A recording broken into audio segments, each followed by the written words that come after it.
Ég ætla að reikna með ykkur hérna dæmi 200 og fáum uppgefið að bílaleiga er með 16 rauða bíla, 10 bláa, 15 svarta og 19 hvíta.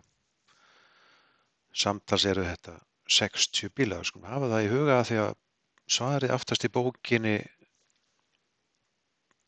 gerir ráð fyrir að 50 bílar sé að ræða, en það er nú einhver fljótandi þar. En ok, 12,5% viðskiptavina hennar hafa ekki bílpróf og nú er viðskiptavinur valinn að handahófi og hann velur sér bílahandahófi. Hver er líkur þar hann hafi ekki bílpróf og velji rauðan bíl?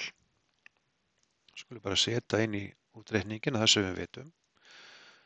Sem sagt, hver er líkur þar hann hafi ekki bílpróf og við fáum þá uppgefið hérna, það eru 12,5% líkur á að hann hafi ekki bílpróf sinnum, nú skulum við skilgreina þetta bara sér, sinnum það að velja rauðan bíl og rauði bílar eru 16, deilt með þá fjölda bíla hérna, samtals þessi bílar hérna sem eru á leigunni og þeir eru 60. Svona.